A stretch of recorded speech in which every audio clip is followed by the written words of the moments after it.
Assalamualaikum warahmatullahi wabarakatuh. Perkenalkan, nama saya Nur Jamila Hasan. Saya dari Fakultas Ekonomi dan Bisnis, jurusan Manajemen.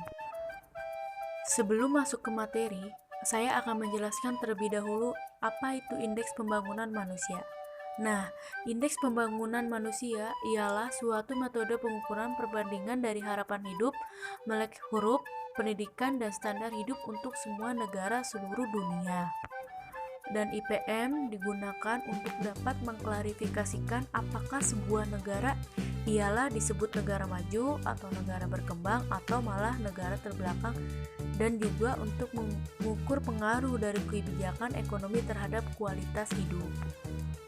Nah, ada unsur-unsur dasar indeks pembangunan manusia. Pertama, unsur usia harapan hidup.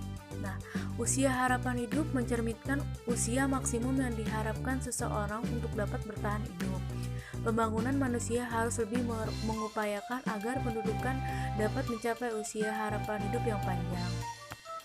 Dan ada indikator harapan hidup ini meliputi angka kematian bayi, pendudukan yang diperkirakan tidak mencapai usia 40 tahun, persentase penduduk dengan keluhan kesehatan, persentase penduduk yang sakit morbiditas, ada rata-rata lama sakit, ada persentase penduduk yang melakukan pengobatan sendiri, ada persentase kelahiran yang ditolong oleh tenaga medis, ada juga persentase balita kekurangan gizi, persentase rumah tangga yang mempunyai akses ke sumber air minum bersih, ada juga persentase rumah tangga yang menghuni rumah berlantai tanah, ada juga persentase pendudukan tanpa akses terhadap fasilitas kesehatan, dan persentase rumah tangga tanpa akses terhadap sanitasi. Dan juga ada pengetahuan itu meliputi angka melek huruf, rata-rata lama sekolah, angka partisipasi sekolah, angka putus sekolah, dan lain-lain. Ada standar hidup layak. Standar hidup layak itu ada indikatornya. Pertama, jumlah yang bekerja, jumlah pengangguran terbuka, jumlah dan presentasi penduduk miskin, dan PDRB real per kapita. Nah, langsung saja kita masuk ke materi tentang pengertian IPM menurut para ahli. Nah, sebelum tahun 1970-an, pembangunan semata-mata dipandang sebagai fenomena ekonomi saja, menurut Todaro dan Smith. Dan pengalaman pada dekade tersebut menunjukkan adanya tingkat pertumbuhan ekonomi yang tinggi, tetapi gagal memperbaiki taraf hidup sebagai besar penduduknya. Dan IPM diperkenalkan oleh United National Development Programme atau UNDP pada tahun 1990-an dan dipublikasikan secara berkala dalam laporan tahunan. Nah, IPM adalah indeks yang mengukur pembangunan manusia dari tiga aspek dasar, yaitu pertama, umur panjang dan hidup sehat, kedua, pengetahuan, ketiga, standar hidup layak. Nah, di sini juga ada para ahli lainnya seperti Mabuf ul Haq dan Amartya Sen. Kita lanjut tentang indeks pembangunan manusia di DKI Jakarta tahun 2019. Nah, indeks pembangunan manusia di DKI Jakarta tahun 2019 sebesar 80,76, meningkat sebesar 0,36% dari tahun 2018 dengan nilai IPM sebesar 80,47.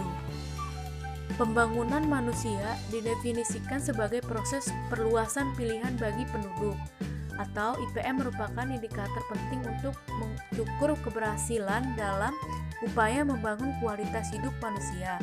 IPM dibentuk oleh 3 dimensi dasar, yaitu umur panjang dan hidup sehat, kedua, pengetahuan dan standar hidup layak. Lanjut, ada pembangunan manusia juga didefinisikan sebagai proses perluasan pilihan bagi penduduk. IPM merupakan indikator penting untuk mengukur keberhasilan dalam upaya membangun kualitas hidup manusia.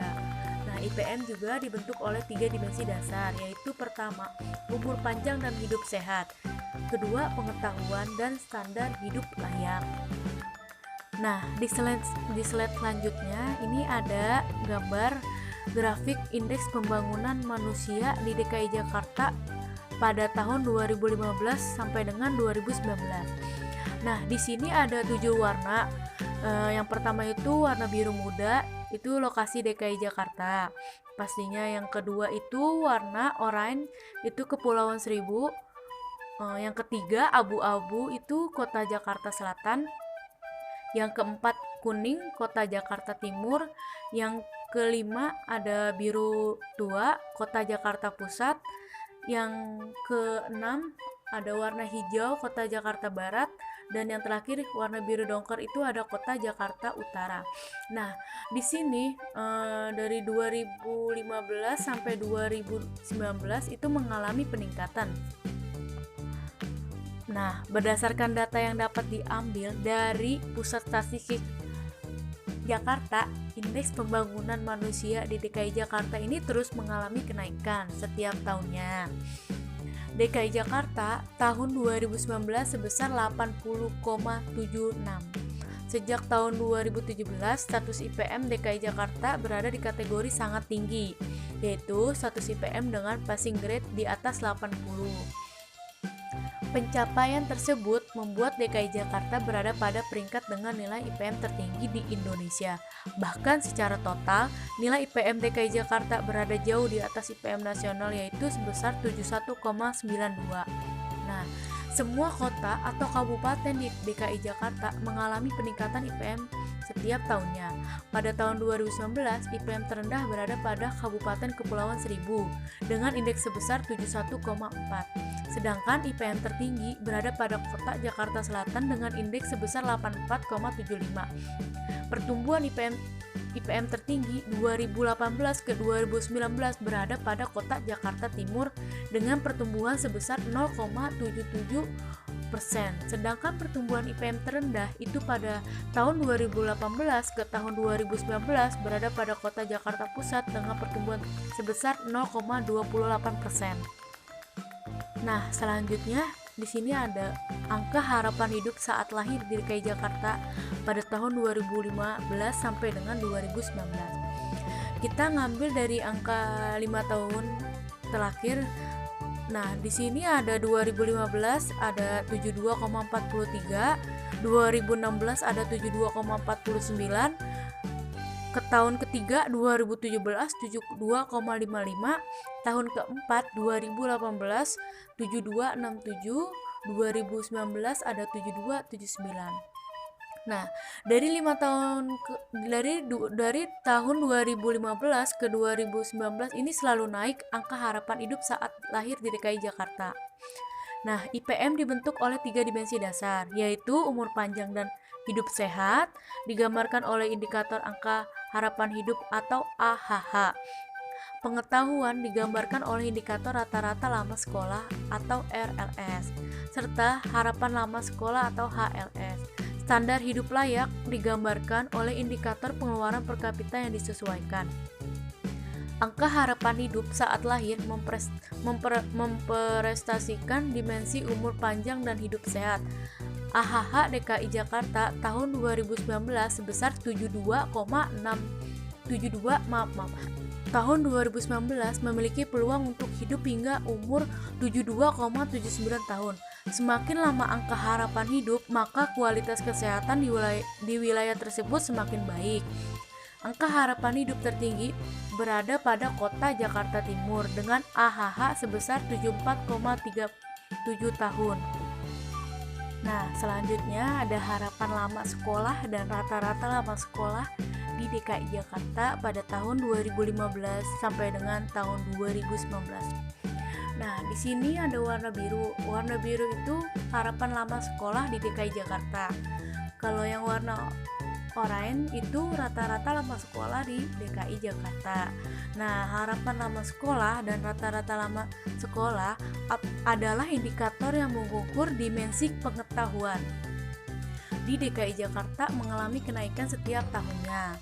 HLS DKI Jakarta tahun 2019 mencapai 12,97 tahun, yang berarti bahwa anak-anak di DKI Jakarta memiliki harapan untuk dapat menamatkan pendidikan hingga diploma 1. HRLS di DKI Jakarta tahun 2019 mencapai 11,06 yang artinya rata-rata penduduk DKI Jakarta usia 25 tahun ke atas telah menyelesaikan pendidikan selama 11,06 tahun. HLS dan ERS tertinggi berada pada kota Jakarta Timur dengan HLS sebesar 13,82 tahun dan RLS sebesar 11,65 tahun. Nah, di slide selanjutnya ada pengeluaran per kapita disesuaikan di DKI Jakarta pada tahun 2015-2019. Dimensi hidup layak diukur oleh pengeluaran per kapita disesuaikan. Pengeluaran per kapita disesuaikan masyarakat DKI Jakarta terus meningkat setiap tahunnya. Kita lihat di sini pada tahun 2019 pengeluaran per kapita DKI Jakarta itu sebesar 18,53 tahun. Pengeluaran per kapita disesuaikan tertinggi pada kota Jakarta Selatan dengan pengeluaran sebesar 3,9 juta per tahun. Nah, berdasarkan indikator penyusun IPM, Kota Jakarta Timur memiliki 3 indikator tertinggi jika dibandingkan dengan wilayah lain, yaitu indikator angka harapan hidup, harapan lama sekolah dan rata-rata lama sekolah. Namun indikator pendapatan per kapita disesuaikan tertinggi berada pada Kota Jakarta Selatan. Sekian dari kami, kurang lebihnya mohon maaf. Wassalamualaikum warahmatullahi wabarakatuh.